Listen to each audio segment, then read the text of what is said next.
Do you know that the bacteria living in your intestines are constantly making some very essential vitamins for you?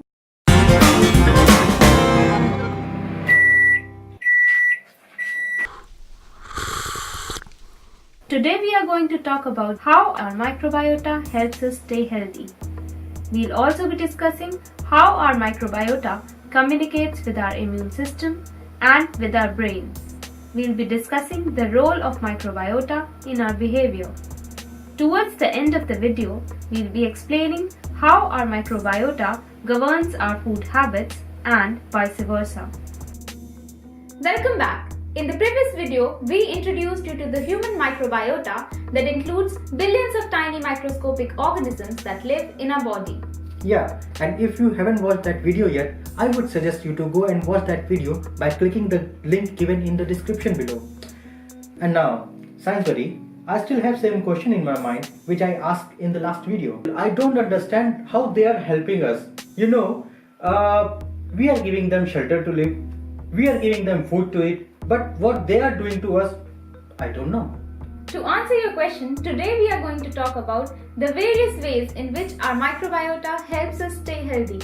Let's start with our skin. Our skin has thousands of bacteria and some fungi that help us in maintaining a good skin condition. Many of these bacteria help in balancing the acidity of our skin. They help us in protecting our skin from various infections and also act as the first line of defense of our body. It is quite unlikely to get acne or itchy skin conditions if you have a healthy skin microbiota. It might sound gross that we have thousands of bacteria that live inside our mouth. We have a symbiotic relationship with them. Symbiotic relationship. That means we humans are helping bacteria and bacteria are helping us in some way. Yes, exactly. Inside our mouth, these bacteria generally exist as a thin film over our teeth, gums and tongue. This thin film, which we call the bacterial biofilm, protects our oral cavity from disease-causing germs which we get exposed to all the time. While most of the microorganisms that live inside our mouth protect us from the bad germs, sometimes they can themselves cause diseases. This happens when there's an uncontrolled increase in their number due to some of our unhealthy habits. That's why our dentists always recommend that we should brush our teeth twice a day. Certainly, and maintaining a good oral hygiene is not just important for our teeth and gums, but also important for our overall health. Yeah, I never thought that bacteria could be so beneficial for us. These little creatures who are living in our mouth are so important. Yes, indeed. They are the key for our health.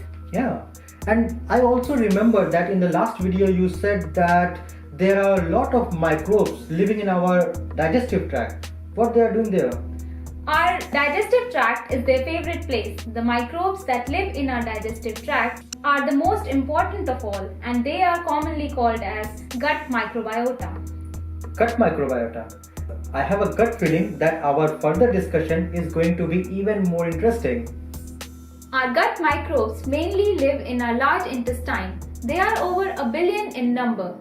The first thing that they do is to help us in digesting some of the food that we can't digest on our own. For example, food containing cellulose and some forms of starch. This helps us in recovering more energy and nutrients from the food that we eat. Many of these microbes act as security guards and do not allow disease-causing germs to survive in our gut. Some studies have shown that the gut microbes send chemical signals to our immune system and warn our body about any potential infections. Our gut microbes produce vitamin B and vitamin K for us. They also produce many amino acids that are required to make proteins in our body. Some of them even play a very important role in maintaining our blood pressure. That's amazing.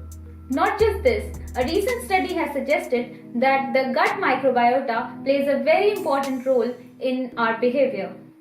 In this study done in mice, it was found that if the gut microbes of a depressed mouse are transferred to the gut of a healthy mouse, the healthy mouse also suffered from depression.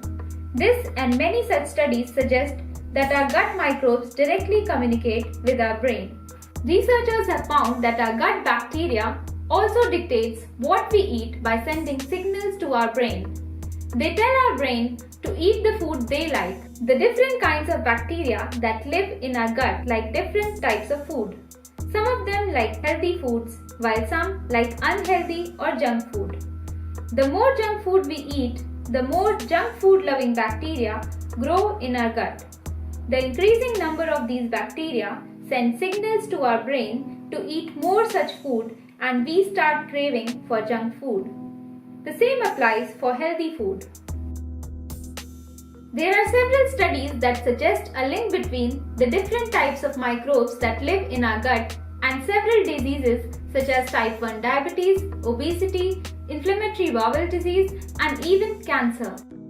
This information is so interesting to know. Moreover, it's so important to be aware about our own microbiota, as it seems that an unhealthy microbiota could cause several diseases. Yes, and that is what scientists across the world are suggesting.